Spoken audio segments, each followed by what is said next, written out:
Summertime and the living's easy. Unless you're playing very difficult games, of course.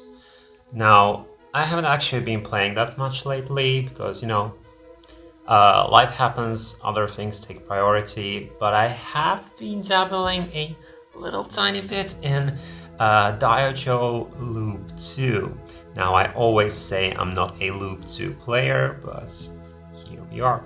But I'm actually not committing, at least yet, to getting a clear or, oh my god, a 2-all. But I have been having fun just kind of exploring Loop 2, doing a little bit of routing and seeing how difficult it actually is and how the kind of flow of the gameplay changes, all of these things.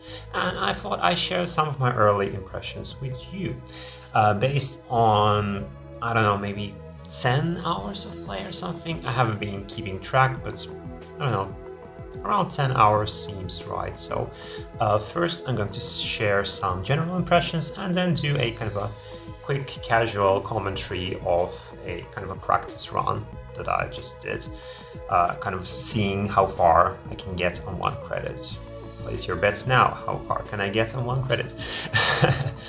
But yeah, the main thing is playing Loop 2 makes me feel like I'm playing Daioujou for the first time. In a way, it seems about as difficult as Daioujou seemed when I first started playing it.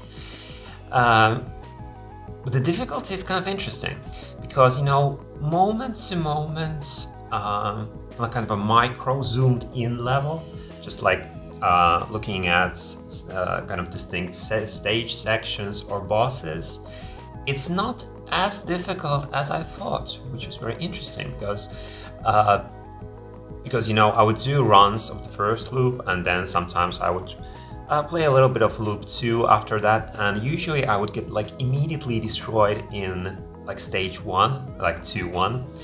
And based on that, I thought that the game was just like, the loop was going to be just kind of super difficult. But when you do a little bit of save state practicing, just kind of keep on playing a little bit, it's not as brutal as it may seem at first, at least if you've played like Loop 1 a bunch. But it does seem very difficult on a kind of a zoomed out level, like actually putting it all together in a single run, because this game is pretty punishing. With Loop, like even Loop 1, where if you're a beginner or something, it may seem impossible. But with Loop 2, I think it's especially kind of, you notice these things that if you go off route or you do things slightly differently, then the screen can get kind of full of bullets or something else happens and then you just die. So let's say these mistakes pile up very quickly in Loop 2, or they kind of cascade. And also because, you have the final boss rush at the end. So you have the kind of stationary B boss, then you have the flying B, and then you have Hibachi. You need to have a certain amount of resources to do the final bosses, because Hibachi just isn't dodgeable for normal humans, so you need to do the kind of Hibachi strats. And I thought I'd do a kind of a actually separate video on that next. So yeah, you're not allowed to die too many times. The way I'm routing out Loop 2 right now is that I'm allowing myself 2 deaths before reaching the final boss gauntlet. Dying 3 times can still be doable, but it kind of gets kind of nasty. So the way I'm routing it out is I'm allowing 2 deaths to myself. So yeah, so my initial impressions of the difficulty is that the stages, the bosses themselves, not as difficult as I thought they would be in isolation. Though some sections do get really, really hard, like the entirety of stage 5 is like a lot harder, a lot harder than Loop 1. And that's the biggest mystery for me right now. But like putting the run together seems quite the task to, being able to do it in a single sitting without too many mistakes. That seems very difficult. Another interesting thing about the game or the loop is that, in loop 1, the chaining is pretty strict. Like the timer on the chain timer, it goes down so quickly. But in loop 2, it goes down much slower, and it works slightly differently. Where I think in loop 1, if you destroy, the point is, you can use your rapid shot a lot more to keep the chain going in loop 2, and it's kind of hard to say whether the chaining is too strict in loop 1. I think it's a little bit too strict, so it's kind of fun to be able to chain more freely, but also chaining is essential for survival in loop 2 because you want hypers, and you want hypers for specific sections, and you probably want to do some hyper management. So you want to have a certain amount of hyper gauge at different sections so that you can get your hypers at optimal levels, and that's something that's kind of struggling with right now, or not struggling, but it's kind of something that I need to look into a lot more. But I think it makes the game a lot more interesting because in loop 1, if you're just going for a survival clear, you don't really need to do chaining pretty much at all. Like maybe do some scoring to ensure that you get the second extend, but if you do the stage 2 scoring trick, which is very easy, you're guaranteed the extends, and you don't really need hypers in loop 1 that much, though they do make the game easier and much more fun. But in loop 2, the hypers are essential, and getting the hypers at the right moment is essential, and that's why you need to do some chaining. So I really like how the game forces you to chain, but also makes the chain timing easier. So it's not as punishing, so you're kind of encouraged to keep on chaining. So yeah, that's an aspect that I enjoy a lot, exploring loop 2. And I think those are the two main points, and I'll touch on some others when we get into the commentary. So, the way I've set it up for myself is that I've created a save state for myself where I assume that I've played through the first loop perfectly without losing a life, and then, just did a save state at the start of 2-1, and that's where my kind of laboratory resides. So, yeah, let's check out 2-1. And so immediately we can see that there's a lot more bullets on the screen, but 2-1 otherwise isn't too bad. Like, you need to play it a lot more carefully, and you need to be more aggressive in spots. And I do need to tidy up my routing here, because some of these dodges are more dangerous than they need to be, especially if I don't know, eventually want to go for a 2-all or something. I want to kind of emphasize safety here so that I won't take any unnecessary deaths. But just playing starting from 2-1, not that bad. And it allows me to do some chaining. And again, loop 2 chaining, so fun, so I don't know, so satisfying to do. But again, there's also a survival purpose to the chaining, because I'm going to do kind of a hyper trick with the stage 1 boss, so I'm collecting up some hypers. I think you can do it with 2 hypers, maybe even 1, I don't know, but I just keep on chaining the stage just because, it's fun, and it feels so bad to intentionally break a chain though. That is probably something that I will look into, maybe do at some point, again, to manage that hyper gauge so I can have the hypers that I need at certain points in the game. But in 2-1, just enjoying the gameplay, just enjoying the chaining, and collecting some hypers to finish off stage 1 boss before it starts to get too crazy, because even though I said that the game isn't as difficult as I thought it would be, it still is plenty difficult. But the way here is to micro-dodge these patterns that are micro-dodgeable, and then hyper when the patterns get too difficult, and do some extra damage to the boss. So that the boss dies before you get to the really difficult and dangerous final phase. So yeah, these are the kinds of tricks that I'm using to make my way through Loop 2. Stage 2 is surprisingly difficult. Again, here you need to, like in Loop 1, you can just kind of do kind of whatever. But here you need to be careful with these mid-sized ships. You want to be macro dodging their attacks as much as possible, because going through those bullet patterns pretty difficult. And here I want to have this hyper, because then I can hyper and point blank and destroy that tank coming from the left side before it even appears, because the bullets that it shoots are pretty difficult to dodge. And the same thing with this tank. So again, playing aggressively to get rid of the enemies that I don't want to dodge, whose attacks I don't want to be dodging. This is a section where I need to tighten up my routing, because there's some unnecessarily dangerous dodging going on here. Kind of a tricky section. And here in Loop 1 you can kind of concentrate on the factory, but here you want to use your rapid shot to get rid of the popcorn enemies, because in Loop 2 those like little bullet streams really start to add up when there's a lot of Zako on the screen. And here we're coming up again to a certain point where I always hyper. So I wait for the bullets to reach me, and then I hyper to get a bullet cancel and finish off the mid-boss quickly. And just to have some hyper here to get my chain up. And then I wait, because I'm going to uncover some bees here.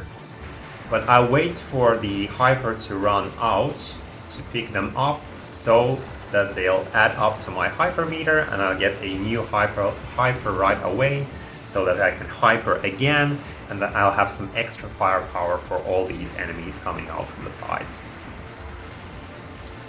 Having hyper here, okay, that was a kind of an unnecessary dodge there. Again, this is all provisional. This is all just, you know, I haven't been playing too much of this, so I need to tighten up my routing all over the place. Like here, I don't know why I didn't go for the second B, because this is going to bite me. Yeah, the start of next stage where I don't have enough hyper meter, but yeah, whatever. In stage 2 boss, I do the strats where I hyper right away, then bomb again right away, then grab the bomb to have some bombs, and then I dodge the remainder of these attacks here, wait for the second phase, then dodge again for a while, and then get up to the boss and bomb so that I can finish the boss off before I need to dodge any of those have that bullet train pattern. I think there's a save spot that you can do with the with this boss, but I don't know, I haven't learned it, maybe I need to look into it. Anyway, so here is where my lack of hyper management starts to hurt me, because I want to have a hyper at a specific point here, but I don't have enough hyper meter, and it's going to make playing a little bit more difficult. So in Loop 1, I usually hyper around here to have some extra firepower to get rid of popcorn, and especially these turrets. Like, these turrets are a nightmare in Loop 2. It's kind of funny because the kind of back end of the stage is almost the same as in Loop 1, but the first half here is a lot more difficult, and you will soon see me chain dying here, because like, look at this. I didn't destroy the turret in time, and then I didn't realize what was going on, and then I just died immediately. So things escalate really quickly in Loop 2, and here, because I'm late to everything, I need to bomb, and now I don't have enough power in my rapid shot to be where I want to be, so again, I just mess everything up. That's okay, this is just a practice run. And this is how I do the mid-boss. I point blank the mid-boss with a hyper and then go down. Usually that's enough to finish the boss off without needing to use a bomb, so yeah, that's kind of a hyper strat that I use. And since I'm going to get a bomb here, I cancel out of hyper to get some, I don't know, a slight decrease in rank. Though rank management isn't really a huge part of this game, I don't think, because, you know, you want to be using those hypers anyway, so just don't worry about rank too much when playing Daioujou. So yeah, the second half of stage 3, pretty much the same as in loop 1. Not too difficult, there's just a lot more bullets, so you need to be more careful with your timings and your macro strats. And here I need to look into this section because I'm not sure if that's the best way of doing that. So there still are some tricky sections, and of course you can die at any point, but stage 3, the back half of stage 3 is one of the chill, kind of slightly more chiller moments of the run. And here again I think there's a save spot that you can do, but I've never learned it, and that doing that little dodge doesn't seem too difficult to me, so I just keep on doing that. Now approaching stage 3 boss. This is an interesting one, a very spicy one. When I first started playing Loop 2, this boss seemed super difficult. And again, it still is, and this is kind of, because, you know, it's interesting kind of in Loop 2, you kind of want to maximize, you know, macro dodging strategies and playing aggressively, destroying enemies before they get a chance to shoot. But with this boss, you just need to dodge this. This is just pure micro dodging. Especially this pattern, I really need to practice this pattern because, oh my god, there's just so much stuff on the screen, and here I just kind of wing it. Yeah, so more practice is needed, more research is needed. But yeah, super fun boss to do once you've played it a little bit, and not as insane as it may seem at first. So yeah, just some fun dodging going on here. With the second phase, surprise, I'm not even going to bother, so I'm just going to do the strats where you wait for a while, then you hyper and bomb to basically skip all of this, because I don't know, I'm not I'm not even accepting that at this moment.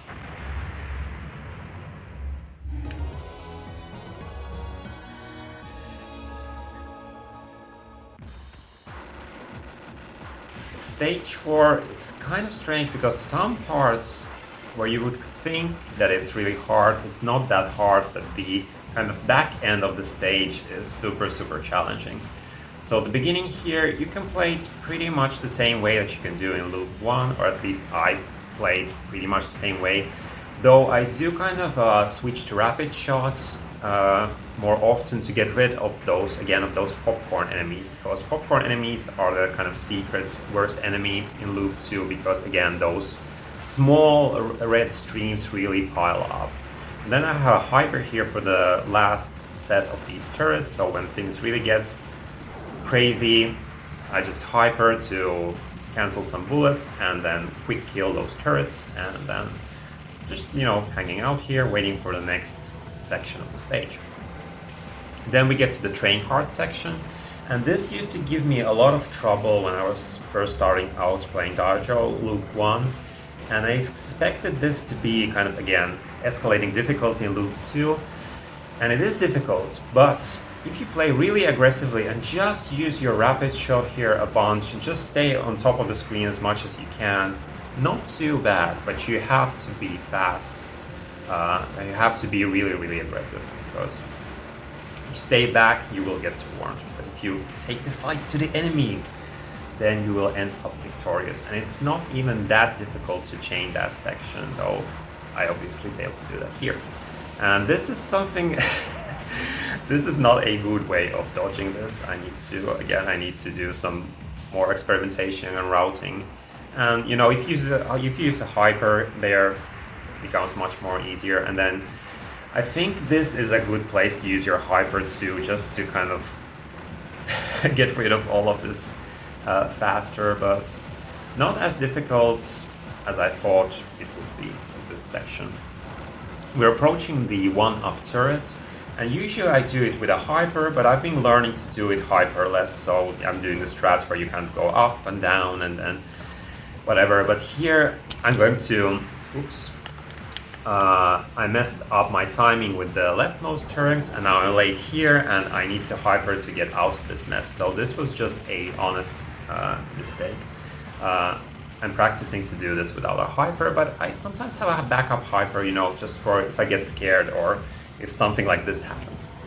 And then the railgun section, this is super difficult. This is one of the most difficult sections of the game because it's random, and even if it wasn't random, there's just so much going on, and think I'll end up dying here soon. But you know, the way that I'm routing out the game right now is I'm kind of planning to do a sort of a planned death here. So I'm routing the game out where I could play on a single life up to the railgun sections, the railgun section, and you know, not planning to die there, but it's, you know, very probable that I will die there. But it's a good place to die, you know, because you need to die once anyway to get your full stock of 2 bombs. So anyway, stage 4 boss, very difficult. I'm learning how to do the first 2 patterns without using a bomb, but I think I get scared here, so I bomb. And then the 3rd phase is just going to get bombed. Again, because it's too difficult to dodge. But the ending is the same as in loop 1, so I just hang out on one side so that I kind of seal the bullets on the right side, and just chill there for a while, and then get up close to the boss and bomb. And then the fight is pretty much done.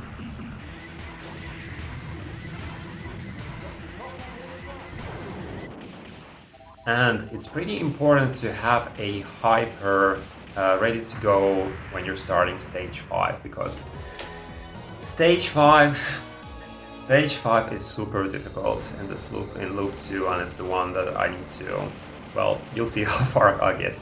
Anyway, the way I'm writing this out is that I want to have a hyper here at the beginning and not die. I'm trying to go to the sides where there's the gaps between bullets are a bit bigger, but it's just very difficult execution-wise, so a lot more practice is needed. And I'm going to mess up things really badly here soon, so I mess up destroying these tanks here, so I end up using a hyper to save myself, and that's good. But then I don't have a hyper for the mid-boss coming up, and I've only practiced it with a hyper, so I kind of usually a hyper around here to cancel the remainder of the attack. But here I just try to raw dodge it and nothing comes out of it. And here again, I'm like, yeah, I think that the boss is going to die soon, but it just doesn't, so I end up hypering, and then I dodge, and then I get hit again, so this is just kind of spiraling into an eventual game over here. But that's okay, because this is just a practice run, and I didn't really expect it to make it very far into stage 5. The beehive is pretty interesting. Very tricky. I think the routing is pretty much the same, but you need to make sure that you have a hyper around the midpoint here, or a bomb or something, because you know you can end up in these kinds of situations. But really fun to do when everything goes right. So cool section, but again, more practice is needed.